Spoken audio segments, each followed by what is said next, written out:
Hello. Whoa! So, halfway between Erid and Bernessen, I think. Chapter 15.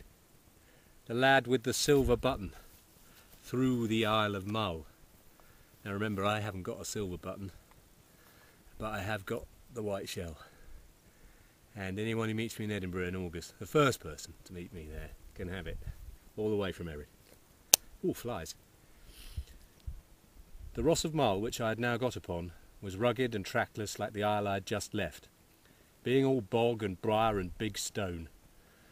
There may be roads for them that know that country well, but for my part I had no better guide than my own nose, and no other landmark than Ben Moor. Well, actually you can't see Ben Moor from here. You can see my nose. Quite similar. And I'm being guided by fences, which I presume weren't here in Stevenson's day. There must have been some though, walls. With what little English he had... Oh, I've gone too far. I aimed as well as I could for the smoke I had seen so often from the island, and with all my great weariness and the difficulty of the way, came upon the house in the bottom of a little hollow about 5 or 6 at night. It was low and longish, roofed with turf and built of unmortared stones, and on a mound in front of it an old gentleman sat smoking his pipe in the sun. I have yet to find a pipe smoker. If there's anyone out there who wants to send me a picture of them smoking a pipe, I'd be very grateful. With what little English he had, he gave me to understand that my shipmates had got safe ashore and had broken bread in that very house on the day after. Was there one, I asked, dressed like a gentleman? He said they all wore rough great coats, but to be sure the first of them, the one that came alone, wore breeches and stockings while the rest had sailors' trousers. Ah, said I, and he would have a feathered hat? He told me no, that he was bareheaded like myself.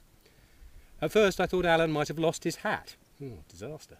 And then the rain came in my mind, and I judged it more likely he had it out of harm's way under his greatcoat. This set me smiling, partly because my friend was safe, partly to think of his vanity in dress.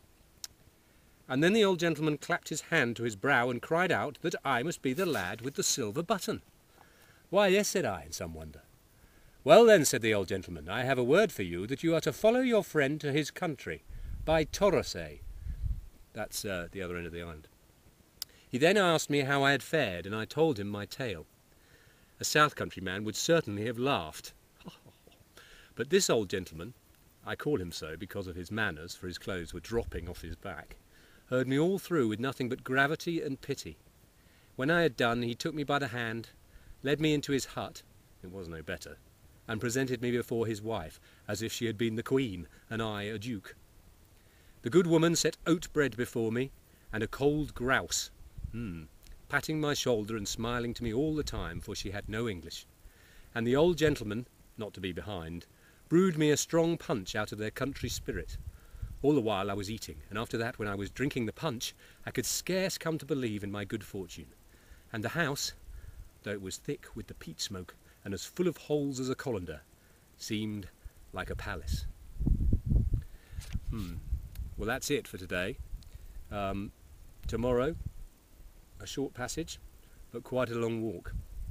And we'll be talking about the Highland Address.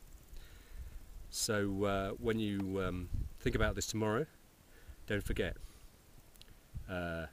maybe A, pipe smoking pictures. B, a bit of Gaelic for me, will you? Particularly what is oat bread and what is cold grouse. And some advice on punch. I haven't had a drink yet, but maybe I should. Sleep well.